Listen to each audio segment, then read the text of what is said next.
제 이름은 이정자. 올해 일은 대구에서 조그맣게 미용실을 하며 살아가고 있습니다.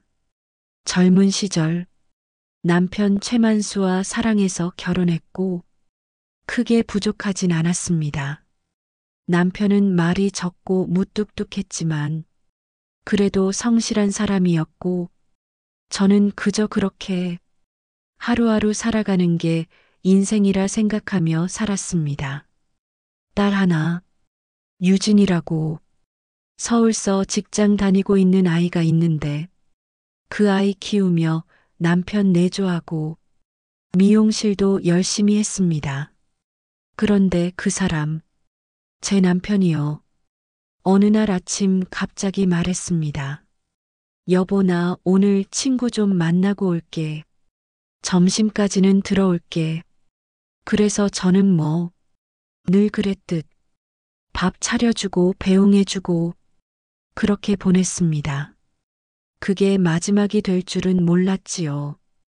그날 저녁이 지나도 밤이 깊어도 남편은 돌아오지 않았습니다.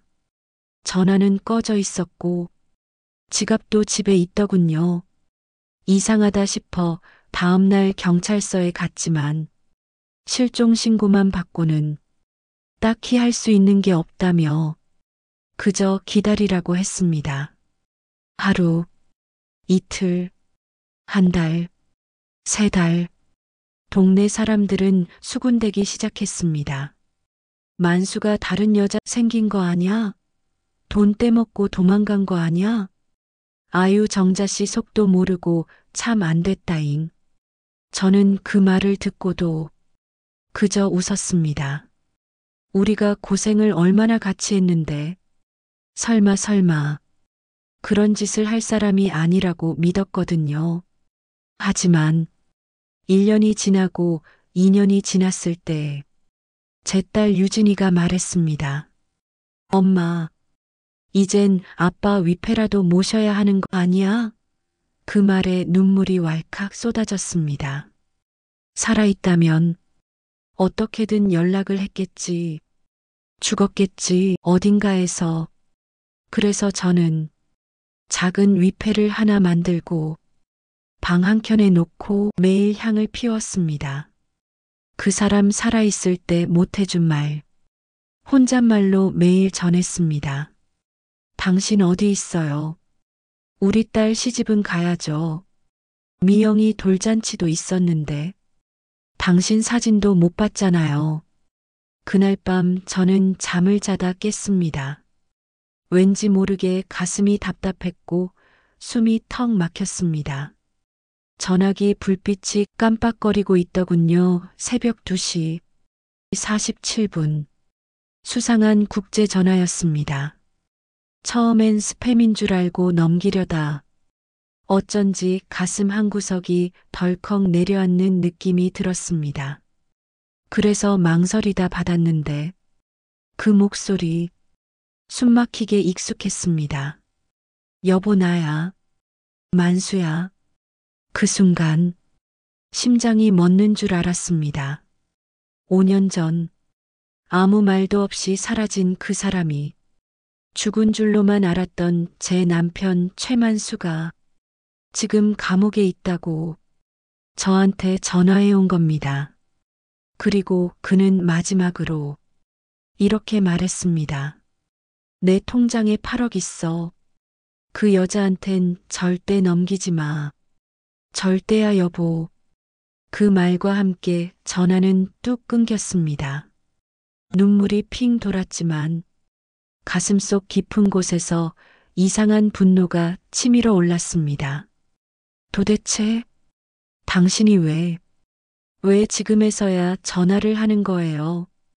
그리고 그 여자라니. 그 여자는 누구냐고요? 당신 옆에 있는 여자가 누군데 그런 말을 남기고 끊어버리면 난 어쩌라고요? 심장이 뛰었습니다. 숨이 막혔습니다. 그리고 제가 살아왔던 지난 5년, 그 모든 게 거짓말 같았습니다. 도망간 건지, 유기한 건지, 도둑 맞은 건지, 사랑이었는지 배신이었는지, 무엇 하나 분명한 게 없었지만, 단 하나 확실한 건, 이제부터는 저 이정자의 이름으로 이 모든 진실을 밝혀야겠다는 결심이었습니다. 그 전화를 받고 제 몸은 얼어붙은 듯 했습니다. 심장은 계속해서 쿵쿵 울려대고 손은 덜덜 떨렸으며 머릿속은 하얘졌습니다. 태국이라니요. 감옥이라니요. 그리고 그 여자라니요. 도대체 제 남편 최만수는 그 5년 동안 무슨 짓을 하고 살았던 걸까요? 제가 향 피우며 울던 그 시간에 그 사람은 도대체 어디서 무슨 짓을 한 거냔 말입니다. 너무나 궁금해서 가슴이 터질 것 같았지만 어디 물어볼 곳도 찾아갈 곳도 없었습니다. 다시 전화가 올까? 계속 핸드폰을 들고 쳐다봤지만 그 번호는 다시는 걸려오지 않았습니다. 그렇게 또 며칠이 흘렀습니다. 정신줄을 붙잡으려 미용실을 다시 열고 머리를 자르러 온 손님들과 이야기를 나누며 애써 아무 일 없다는 듯 지냈습니다. 그러던 어느 날 정말 상상도 못했던 일이 벌어졌습니다. 미용실 문이 스르륵 열리더니 화려하게 꾸민 여자 하나가 들어왔습니다. 연보라색 블라우스에 금목걸이, 짧은 머리를 세련되게 넘긴 40대 중반쯤 돼 보이는 여자였습니다. 전 처음 보는 얼굴이라 신규 손님인가 했는데 그 여자가 저를 뚫어져라 쳐다보더니 말했습니다. 혹시 이정자 씨 맞으시죠? 그 순간 등골이 서늘해졌습니다. 네. 그런데요. 근데 누구신지? 그녀는 낮은 목소리로 그러나 확신에 찬 눈빛으로 말했습니다. 저는요. 최만수 씨랑 같이 살던 사람이에요. 그 순간 공기가 멎는 듯 했습니다. 제 귀를 의심했습니다. 같이 살던 사람이라고요? 그녀는 당당하게 말했습니다. 그 사람 5년 동안 저랑 살았어요. 사업 같이 하자고 해서 태국으로 갔고, 근데 거기서 그쪽 이름으로 된 통장 얘기를 하더라고요. 그래서 혹시 비밀번호 좀 알 수 있을까 해서 이렇게 찾아왔어요. 이게 지금 사람한테 할 소리입니까? 이게요? 죽은 줄 알았던 남편이 다른 여자랑 살았고, 이제 와서 통장 비밀번호를 달라니요. 그 여자의 말투는 뻔뻔했고 그 얼굴엔 죄책감이라는 게 눈곱만큼도 없었습니다. 저는 입술을 깨물며 말했습니다. 당신 지금 내 앞에서 무슨 말을 하는 줄은 알고 있습니까? 그 사람 내 남편이에요. 내 남편이라고요. 그녀는 오히려 눈을 흘기며 말했습니다. 법적으로는 그렇겠죠.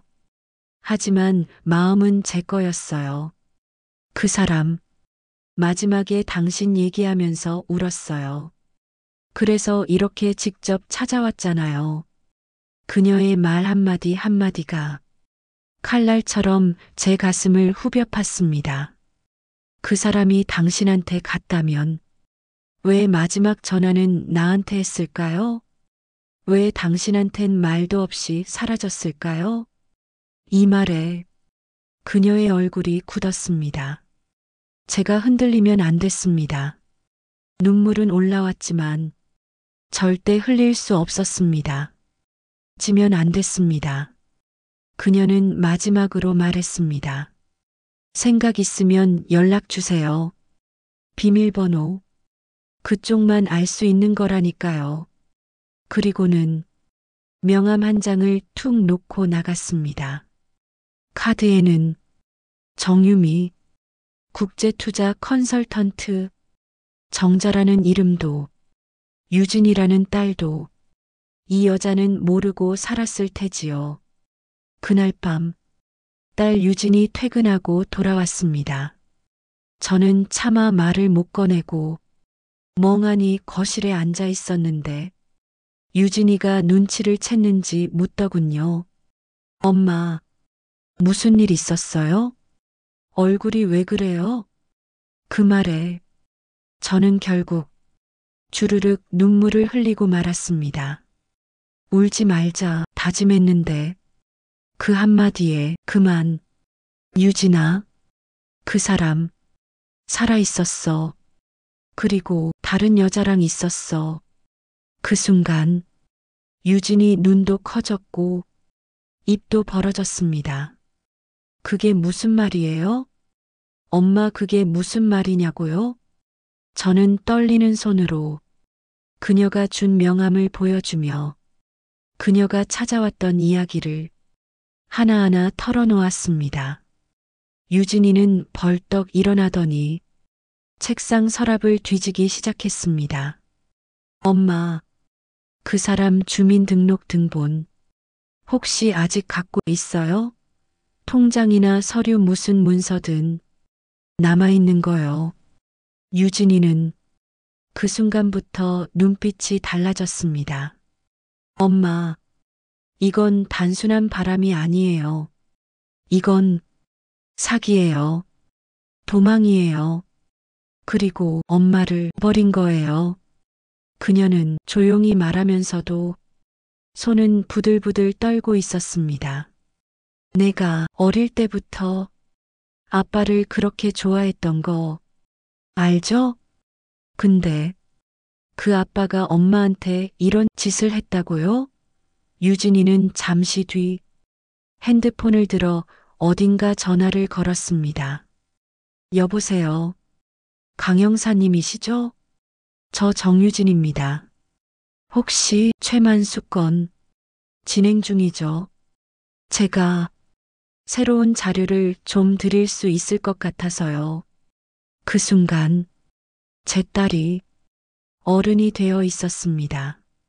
제가 무너질까봐 대신 앞에 나서주는 든든한 내 딸이었습니다. 그날 이후로 제 삶은 더 이상 평범하지 않았습니다. 남편의 내연녀가 다녀간 뒤 딸 유진이는 매일같이 서류를 모으고 변호사와 경찰에게 자료를 넘기기 시작했습니다. 그 아이의 얼굴에선 분노가 느껴졌습니다. 어떻게 보면 아버지를 향한 배신감이었고 또 어떻게 보면 엄마인 저를 지켜주려는 간절한 마음이었겠지요. 엄마, 이건 단순한 외도가 아니에요. 도망이에요. 유기고 사기예요.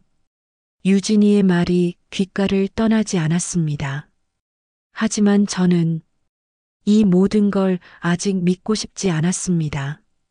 그 사람이 그래도 내 남편인데 함께 산 세월이 40년이 넘었는데 어디서부터 잘못된 걸까요?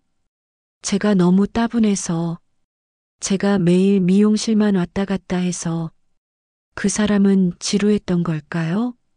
아니면 정말로 처음부터 그 마음이 가짜였던 걸까요? 생각할수록 가슴이 찢어지는 듯 했습니다. 그러던 어느 날 유진이가 경찰서에서 무거운 얼굴로 돌아왔습니다. 엄마, 이거 봐요. 이 사람 태국으로 간 지 한 달 만에 다른 여자랑 공동 명의로 사업자 등록을 했대요. 이름도 바꾸고 주민번호도 이상하게 돌려서 가명으로 써가면서 사람들 돈을 끌어모았어요. 유진이가 보여준 서류엔 그 사람 이름 아래 빽빽하게 적힌 투자자 명단이 있었습니다.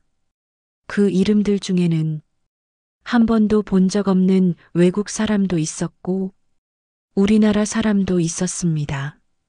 그리고 그 많은 사람들의 옆에는 피해 금액이라는 이름 아래 어마어마한 숫자들이 써 있었습니다. 1억 2천, 3억 5천, 6천만 원, 1억 8천. 그 순간 제 머릿속이 하얘졌습니다. 그 사람이 사람들 돈을 저렇게 빼돌리고 그 돈으로 그 여자랑 살고 있었다는 겁니까? 저는 주저앉아 버렸습니다. 그런데 유진이는 저를 꼭 껴안으며 말했습니다. 엄마, 이제부터 우리가 그 사람 심판하게 될 거예요. 법으로, 세상으로, 그리고 진실로. 그 말에 저는 고개를 끄덕일 수밖에 없었습니다. 그리고 일주일 뒤 경찰에서 연락이 왔습니다. 이정자 씨, 태국 현지 교도소에 수감 중인 최만수 씨, 송환 준비 중입니다. 순간 숨이 멎는 줄 알았습니다. 그 사람이 다시 한국으로 돌아온다고요? 어디에, 어떤 얼굴로 돌아올 건가요? 뻔뻔하게, 다 잊은 척, 다 모른 척 할 사람이라는 걸 이젠 잘 알고 있습니다. 경찰은 말했습니다.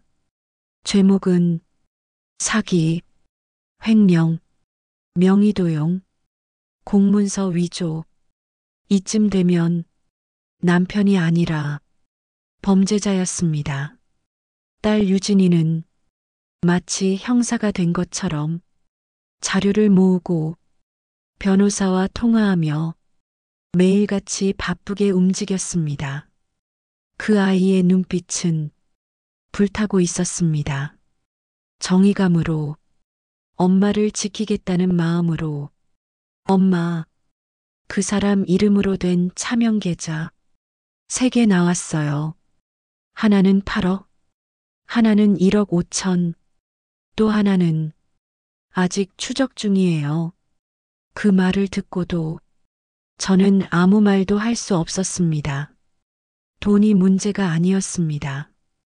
그 사람이 그 돈을 숨기고 도망치고 배신하고 그 모든 걸 제 이름으로 덮으려 했다는 사실이 숨이 막히게 했습니다. 유진이는 말했습니다. 엄마, 이제 경찰이 그 여자도 소환할 거래요. 정유미, 국제사기 공모 혐의로 같이 조사받는다고요. 그 말을 듣고 제 몸이 덜덜 떨렸습니다. 그 여자는 내 앞에서 뻔뻔하게 사랑이라고 말했고 당당했던 여자였습니다. 그 여자가 이젠 죄인으로 법정에 선다니요. 그리고 며칠 뒤 뉴스에 보도되었습니다. 태국에서 사기 혐의로 검거된 한국인 남성 최모 씨, 국내 송환 완료. 화면에 비친 그 사람의 얼굴, 초췌했고 수척했고 눈을 피하고 있었습니다. 그 사람이 제 남편 최만수였습니다. 그날 밤 저는 한참을 울었습니다. 분노로도 슬픔으로도 설명할 수 없는 감정이었습니다. 지금은 진실을 마주할 시간입니다. 그날 밤 전화가 끊긴 뒤 저는 잠을 이루지 못했습니다. 머릿속엔 수많은 질문이 날뛰고 있었습니다. 그 사람은 왜 그 여자와 살았는가? 왜 나에게 말 한마디 없이 사라졌는가? 그 돈은 왜 숨겼는가? 그러던 중 경찰에서 제게 연락이 왔습니다. 이정자 씨, 국제 송환 절차가 끝나가고 있습니다. 그리고 태국 현지 교도소에서 큰 단서를 확보했다는 보고가 왔습니다. 단서라고요? 그게 뭐냐고 제가 떨리는 목소리로 물었더니 형사 강호철이 이렇게 말했습니다. 최만수 씨 도피 당시 그가 머물렀던 숙소 CCTV 영상이 확보돼 있었습니다. 거기서 그 남성과 내연녀, 그리고 또 다른 남자 세 사람이 밀담하는 장면이 찍혀 있더군요. 밀담. 그들끼리 무슨 이야기를 나눴는지는 음성은 안 나오지만 몸짓과 얼굴 표정만 봐도 명백한 공모 관계였습니다.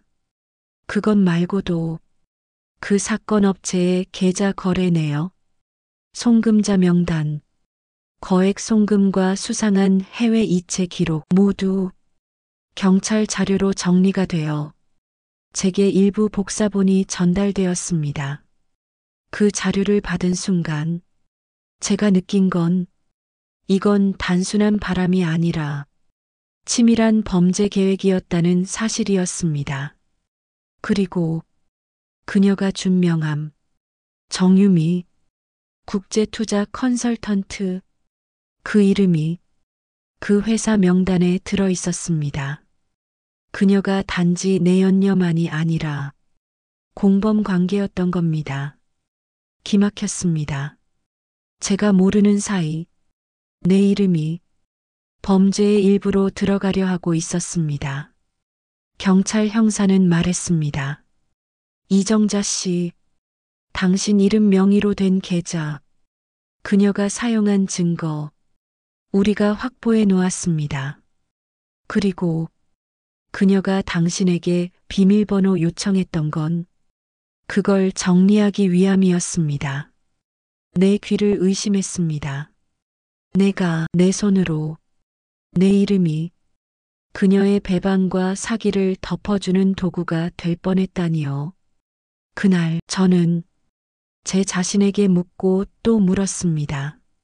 이 사람과 내가 같이 보낸 시간들은 진심이 아니었을까? 아니, 그 사람도 나를 사랑했던 적이 있을까? 답은 점점 없어졌습니다. 그 다음 날, 경찰은 제가 출두할 것을 요청했습니다. 형사 강호철과 태국 특사팀 관계자와 저와 내연녀 정유미까지 함께 조사실에 모였습니다. 조사실 문이 열리고 그녀가 들어왔습니다.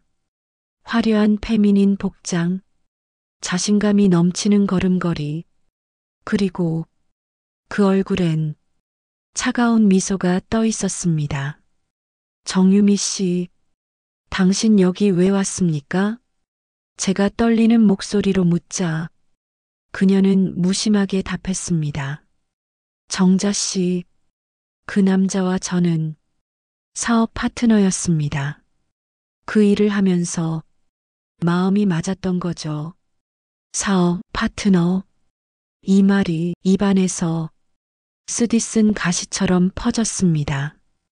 그는 거짓말에 거짓말을 더 얹고 제가 꿈에도 생각 못한 그녀와 공모까지 했던 거였습니다.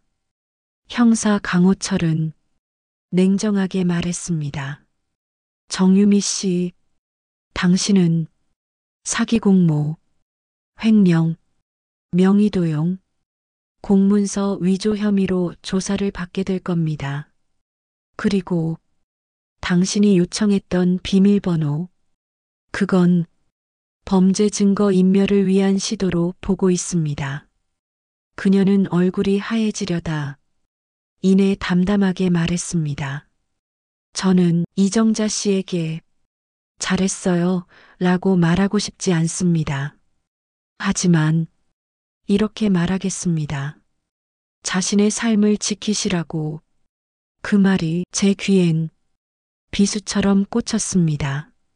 제가 목소리를 떨며 말했습니다. 당신, 저를 속인 거예요. 아니, 우릴 속인 거예요. 그 사람, 내 남편이에요. 그 사람, 나랑 살자고 약속한 사람이에요. 그녀는 눈빛을 떨며 잠시 말을 잇지 못하다 천천히 말했습니다. 정자 씨, 저도 처음엔 몰랐어요. 사업 파트너가 도망자가 될 줄은 그 사람만 알았죠. 그 말을 듣는 순간 제 머릿속에 눈송이처럼 작은 의심 조각들이 모두 이어지기 시작했습니다. 그 사람이 내게 들려줬던 이유들, 갑자기 나타난 거래처, 이상한 해외 출장, 그 모든 게 연결되기 시작했습니다. 조사실은 한없이 무거웠고 제 마음은 천근만근이었습니다. 그날 밤 조사실을 나와 차가운 바람 속을 걸으며 제게 속삭였습니다. 당신 기대했나 봐요? 그 사람이 내 남편이길, 사람이길. 그렇지만 이젠 나는 그 사람 이름을 잊어야 할지도 모릅니다. 하지만 아직 끝이 아닙니다. 이 반전은 시작에 불과합니다. 그날이 다가올수록 제 심장은 터질 듯이 뛰었습니다. 법정 소환 통지서가 도착한 날, 손이 떨려서 봉투를 열기조차 힘들었습니다. 하지만 마음 한켠엔 이제야 내가 꺼내야 할 질문들이 수북이 쌓여 있었습니다. 드디어 법정 날이 왔습니다. 아침부터 하늘은 무겁게 흐렸고 공기엔 무언가 비장한 기운이 감돌고 있었습니다. 저는 검은 옷을 차려입고 딸 유진의 손을 꼭 잡은 채 법원 건물 앞 계단을 올라갔습니다. 입구에서 형사 강호철 씨가 저를 기다리고 있었습니다. 굳은 표정이었고 눈빛엔 단단함이 깃들어 있었습니다. 이정자 씨, 준비되셨습니까? 네, 준비됐습니다. 그 말을 하면서도 가슴은 쾅쾅 울렸고 손은 차가워졌습니다. 법정 안 피고인석엔 남편 최만수 그리고 내연녀 정유미가 서로 마주보고 있었습니다. 남편은 초췌한 얼굴이었고 표정은 누그러지지 않았습니다. 그녀는 차갑고 당당한 모습이었습니다.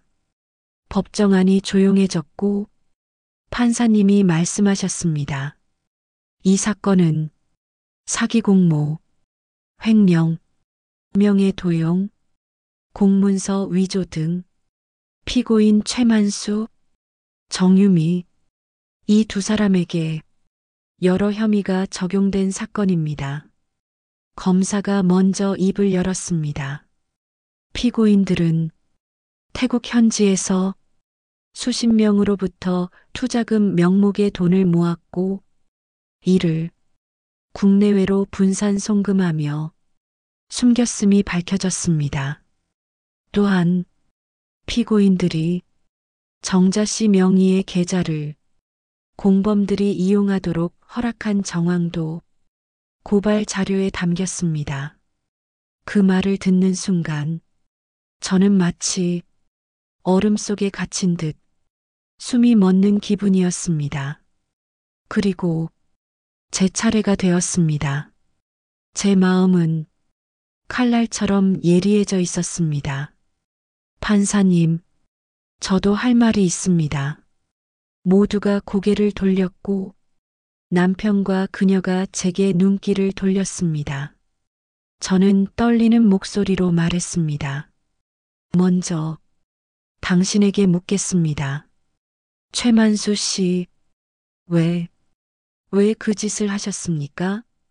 제게 왜 한마디도 없이 떠나셨습니까? 그 사람은 한참 말을 잇지 못하고 침묵했습니다. 그 얼굴이 한낱 그림자처럼 흔들렸습니다. 그리고 나서 조용히 말했습니다. 미안하다. 정말 미안하다. 그 말 한마디에 제 가슴엔 수많은 울음과 분노가 모조리 몰려왔습니다. 저는 단호하게 말했습니다. 죄송하다는 말 한마디로 이 모든 걸 덮을 수 있다고 생각하십니까? 그 사람이 내 앞에서 나만 보며 행복한 표정을 지을 수 있었던 이유는 무엇입니까? 그 사람은 고개를 떨구고 작게 말했습니다. 처음엔 사랑이었어요. 하지만 사업이 커지면서 달라졌어요. 그녀와 일을 같이 하다 보니 감정이 덧붙여진 거죠. 그 말을 듣는 순간 저는 참으려 했지만 눈물이 핑 돌고 손은 떨렸습니다. 저는 다음 질문을 던졌습니다. 정유미 씨, 당신은 처음부터 공범이었습니까? 아니면 그 사람의 마음에 들어간 뒤에야 공범이 된 것입니까? 그녀는 차갑게 웃으며 말했습니다. 처음부터 공범이었어요. 사업도 함께 했고, 돈도, 증빙 서류도 모두 저의 몫이었지요. 그 말이 제 귀를 때렸습니다. 내가 웃으며 속았던 거구나. 그녀는 또 말했습니다. 이정자 씨, 당신 너무 순진하셨네요. 그 사람이 당신에게 잘해줬던 건 전부 계산된 행동이었어요. 그 말이 제 가슴을 짓눌렀습니다. 딸 유진이는 제 손을 꼭 잡고 있었고 눈에는 눈물이 그렁그렁했습니다. 엄마, 이제 끝낼 거예요. 함께해요. 저는 힘겹게 고개를 끄덕였습니다. 그때 판사님이 말했습니다. 피고인 양측 더 할 말이 있습니까?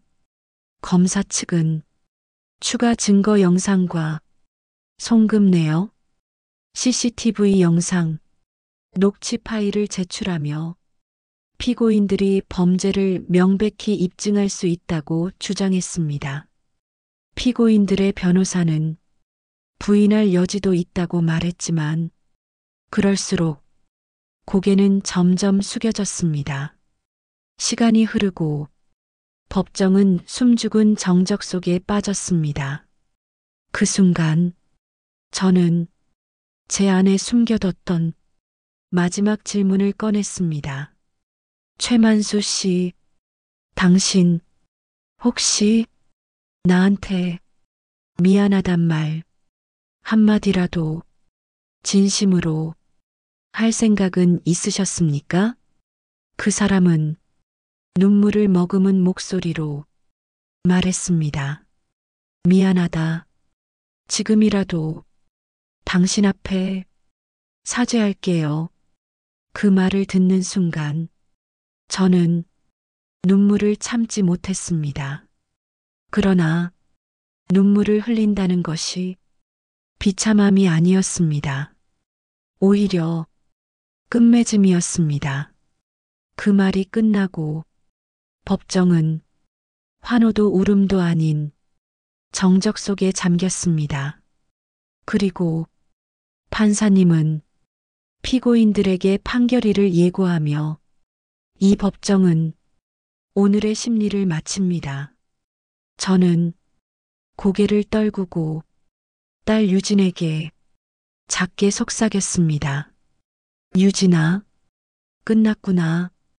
그 아이는 눈물을 훔치며 고개를 끄덕였습니다. 그날 밤 집으로 돌아오는 길 저는 차창 너머 어둠 속을 보며 속삭였습니다. 당신이 얼마나 날 속였든 날 쓰러뜨리려 했든 난 여기서 내 이름으로 다시 살아가겠습니다. 법정 그날 이후 제 마음은 폭풍 속에 휘말린 배처럼 휘청거리면서도 한 줄기 빛을 찾아 나갔습니다.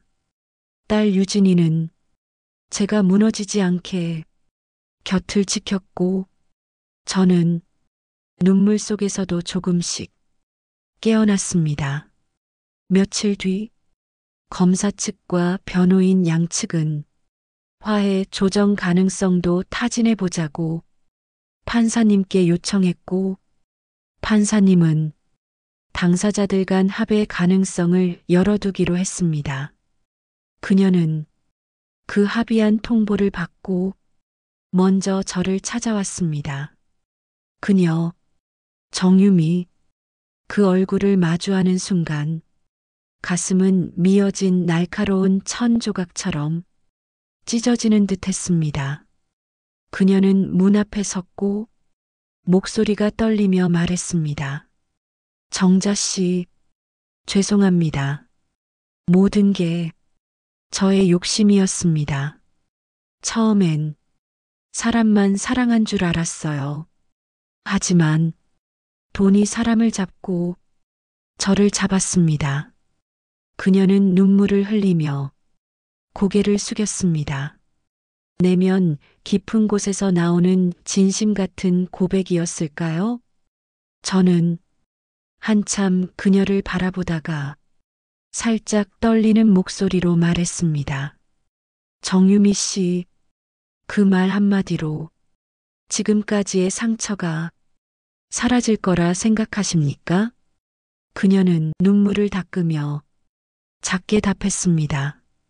모르겠습니다. 그러나 내가 그 사람 최만수 그리고 정자 씨에게 너무 많은 상처를 줬다는 건 평생 갚아야 할 빚이라는 건 압니다. 그 말을 듣는 순간 제 마음엔 한 조각 따뜻한 빛이 스며들었습니다. 사람이 진심으로 사과할 때 그 무게가 얼마나 무거운지 그녀가 그 무게를 지고 왔다는 느낌이 들었습니다. 한편 남편 최만수도 저를 직접 만나자고 요청해 왔습니다. 그가 내 앞에 나타난 날 눈빛이 흔들렸습니다. 수척했고 그 속엔 수많은 감정이 뒤엉켜 있었습니다. 저는 그를 마주보며 말했습니다. 당신 나한테 왜 미안하다고 말했습니까? 그는 작은 목소리로 떨리는 손으로 말했습니다. 정자야, 미안하다. 너무 늦었지만 진심이야. 당신 잊고 살았던 기억들을 감옥 가서 하루에도 수백 번 되새겼어. 그날 밤 너한테서 사랑받던 내 모습이 눈앞에서 사라졌어. 나는 그 모든 걸 잃었어. 그 말을 듣고 눈물이 콧잔등을 타고 흘렀습니다. 그러나 눈물만 흘릴 수는 없었습니다. 저는 조용히 말했습니다. 사과만으로 다 해결되는 건 아니에요. 상처는 그대로 남아있고 기억은 지워지지 않아요. 하지만 나는 함께 걸어보고 싶습니다. 다시 내 이름으로 살아보고 싶습니다. 그 목소리를 들었을 때 그가 고개를 끄덕였고 두 눈엔 눈물이 맺혀 있었습니다. 이제부터 우리 새롭게 시작합시다. 그 한마디에 제 안에 잠자고 있던 어느 작은 희망씨가 살며시 숨을 쉬었습니다. 그 후 우리는 합의안을 정리했고 피해자 보상 계획도 같이 논의했습니다. 그리고 정유미와도 공동배상 책임을 물을 수 있게 법적으로 요구했습니다. 그녀는 저에게 조금씩 성실하게 보답하려 했습니다. 전화도 하고 서류도 쓰고 사죄도 자주 했습니다.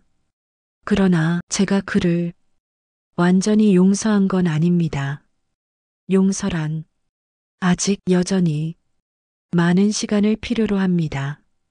그래도 그 짙었던 어둠 속에서 저는 제 자신을 조금씩 돌려받았습니다. 어느 날 밤 거실 창문 너머 달빛이 살며시 들어와 내 손등을 비쳤습니다. 그 빛 아래 작은 화분에 꽃 한 송이가 작게 피었습니다. 이런 생각이 들었습니다.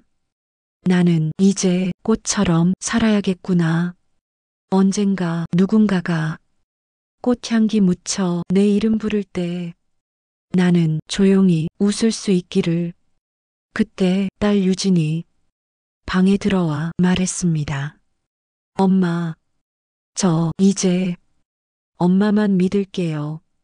엄마, 내가 엄마 지킬게요. 그 말을 듣는 순간 가슴 깊은 곳에서 뜨거운 눈물이 흘렀고 두 팔이 따뜻해졌습니다. 저는 딸을 꼭 안고 속삭였습니다. 고마워, 유진아.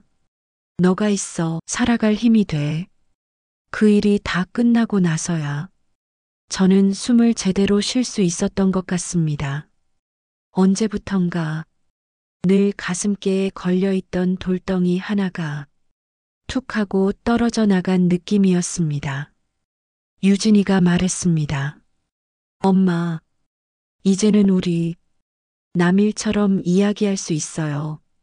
엄마가 그만큼 강해졌다는 증거예요. 그 말이 어찌나 고맙고 또 미안하던지요. 한참을 바라보다 저는 살며시 웃었습니다. 그래, 그래야지. 이제라도 내 이름으로 살아야지. 남편 최만수는 법의 심판을 받았고 판사는 사회봉사와 금전적 배상 책임을 지우며 이제라도 가족에게 진심으로 사죄하라 말했습니다. 그는 그 후 작은 고시원에 들어가 몸을 낮추고 살고 있습니다. 가끔 유진이를 통해 안부를 전해오지만 저는 그저 묵묵히 답하지 않고 있습니다. 그 사람이 내게 남긴 마지막 유산, 그건 돈도 아니고 용서도 아니었습니다. 그 사람은 감옥에서 제게 한 장의 편지를 보냈습니다. 정자야, 미안하다. 내가 날 위해 밥을 해주고 따뜻하게 지켜줄 때 나는 그 모든 걸 그저 당연하게 여겼다.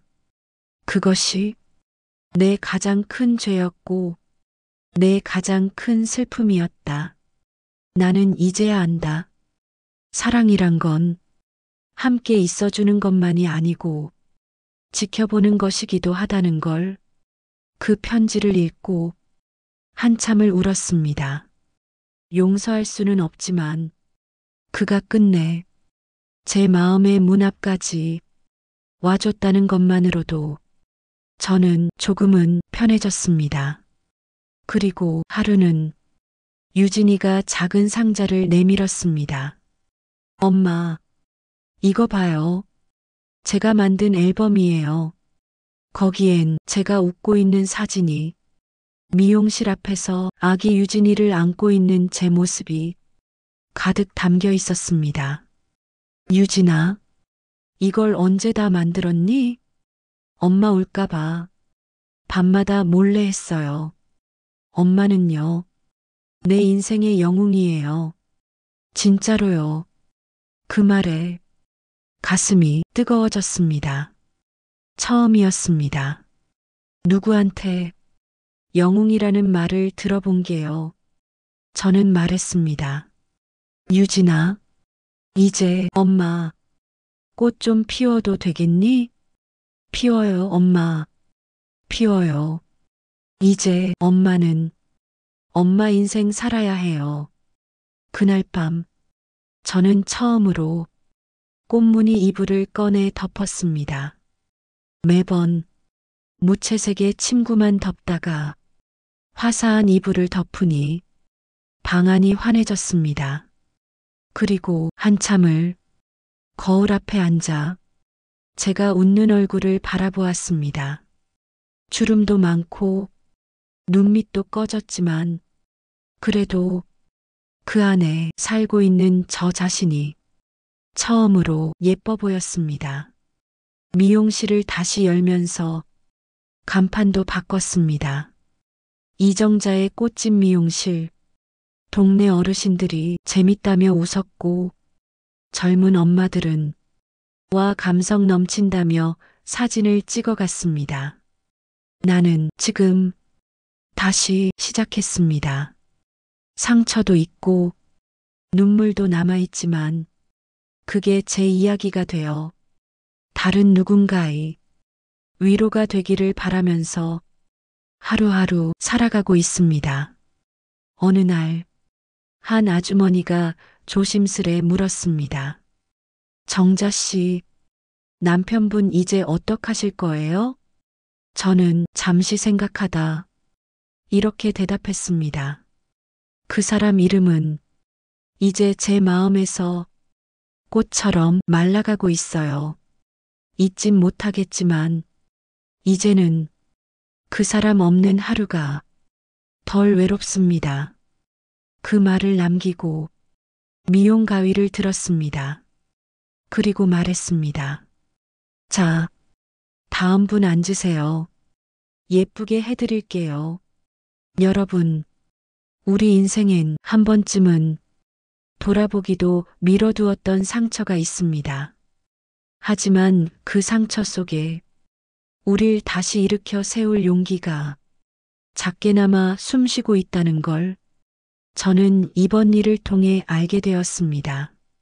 잊고 지냈던 내 이름, 내 마음, 내 시간을 이제라도 되찾을 수 있다면 그건 너무 늦은 게 아니라 지금이 바로 그때라는 뜻이겠지요? 우리 모두 이제는 누구의 엄마로, 누구의 아내로가 아니라 나라는 이름으로 살아가도 좋습니다. 이 이야기가 당신 마음속에 따뜻한 온기로 남았다면 구독과 좋아요, 알림 설정 부탁드립니다. 아울러 사연에 공감하시면 공감 응원 댓글도 남겨주시길 바랍니다. 다음 이야기에서도 마음 깊이 스며드는 이야기로 찾아오겠습니다. 긴 시간 함께 해주셔서 감사합니다. 행복한 하루 되세요.